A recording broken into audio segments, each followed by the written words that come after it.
أتأمرون الناس بالبر وتنسون أنفسكم وأنتم تتلون الكتاب أفلا تعقلون۔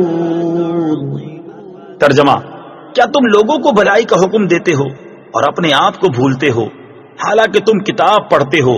تو کیا تمہیں عقل نہیں؟ أتأمرون الناس بالبر، کیا تم لوگوں کو نیکی کا حکم دیتے ہو؟ تفسیر صراط الجنان میں ہے، یہ آیت مبارکہ ان یہودی علماء کے بارے میں ہے جن سے ان کے مسلمان رشتہ داروں نے دین اسلام کے متعلق دریافت کیا تو انہوں نے کہا تم اس دین پر قائم رہو، محمد صلی اللہ تعالی علیہ وسلم کا دین حق اور کلام سچا ہے۔ یہ ان یہودیوں کے حق میں نازل ہوئی جنہوں نے مشرکین عرب کو حضور اقدس صلی اللہ تعالی علیہ وسلم کے مبعوث ہونے کی خبر دی تھی اور حضور پرنور صلی اللہ تعالی علیہ وسلم کی پیروی کرنے کی ہدایت کی تھی۔ پھر جب نبی پاک علیہ الصلوۃ والسلام مبعوث ہوئے تو یہ ہدایت کرنے والے حسد سے خود کافر ہو گئے، تو انہیں فرمایا گیا کہ لوگوں کو نیکی کا حکم دیتے ہو اور خود کو بھلاتے ہو۔ یاد رہے اس آیت کا شان نزول خاص ہونے کے باوجود حکم عام ہے، اور ہر نیکی کا حکم دینے والے کے لیے اس میں تازیانہ عبرت ہے۔ قول و فعل کے تضاد کا نقصان۔ یہاں ایک بات ذہن نشین رکھیں کہ معمولی فساد اس وقت بہت بڑے فتنے اور تباہی کی شکل اختیار کر لیتا ہے جب اس کا ارتکاب کرنے والے خود وہ لوگ ہوں جو دوسروں کو تو بھلائی کا حکم دیتے ہوں، لیکن جب ان کے عمل سے پردہ اٹھے تو معلوم ہو کہ گناہوں کے سب سے بڑے مریض یہی ہیں۔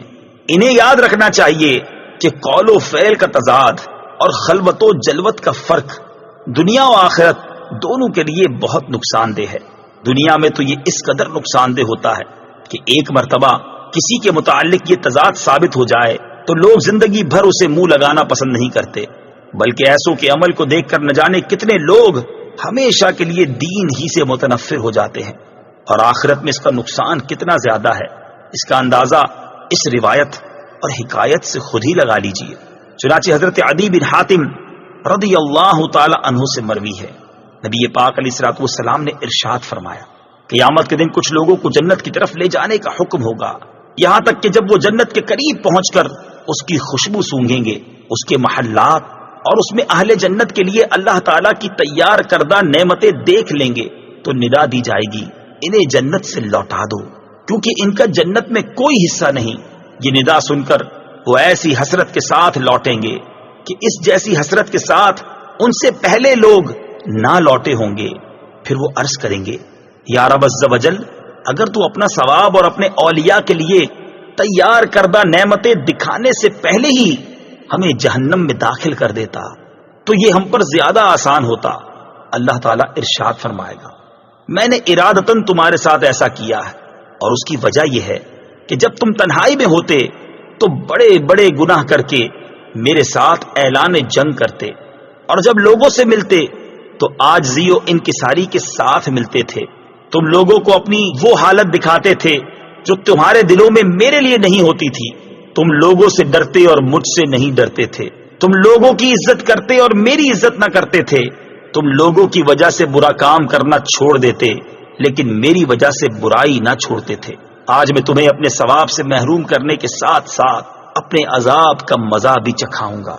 اور حضرت ابراہیم تیمی رحمت اللہ تعالی علیہ فرماتے ہیں میں موت اور مرنے کے بعد ہڈیوں کی بوسیدگی کو یاد کرنے کے لیے کثرت سے قبرستان میں آتا جاتا تھا۔ ایک رات میں قبرستان میں تھا کہ مجھ پر نیند غالب آ گئی اور میں سو گیا تو میں نے خواب میں کھلی ہوئی قبر دیکھی اور ایک کہنے والے کو یہ کہتے ہوئے سنا یہ زنجیر پکڑو اور اس کے منہ میں داخل کر کے اس کی شرم گاہ سے نکالو۔ تو وہ مردہ کہنے لگا یا رب عز و جل، کیا میں نے قرآن نہیں پڑھا؟ کیا میں نے تیرے حرمت والے گھر کا حج نہیں کیا؟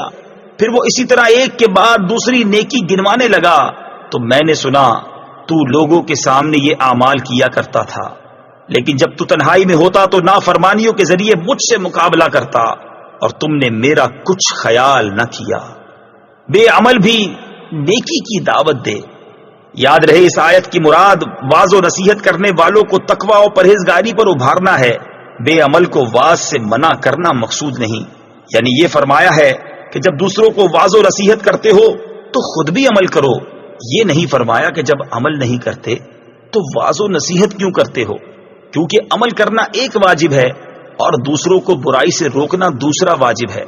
اگر ایک واجب پر عمل نہیں تو دوسرے سے کیوں روکا جائے؟ حضرت انس بن مالک رضی اللہ تعالیٰ عنہ فرماتے ہیں، ہم نے عرض کی یا رسول اللہ صلی اللہ تعالیٰ علیہ وسلم، ہم اس وقت تک دوسروں کو نیک اعمال کرنے کی دعوت نہ دیں جب تک ہم خود نیک اعمال نہ کرنے لگ جائیں، اور ہم اس وقت تک لوگوں کو برے کاموں سے منع نہ کریں جب تک ہم خود تمام برے کاموں سے رک نہ جائیں۔ حضور اقدس صلی اللہ تعالیٰ علیہ وسلم نے ارشاد فرمایا، ایسا نہ کرو بلکہ تم نیک اعمال کرنے کا حکم دو، اگرچہ تم خود تمام نیک اعمال نہیں کرتے، اور برے اعمال کرنے سے منع کرو اگرچہ تم تمام برے اعمال سے باز نہیں آئے۔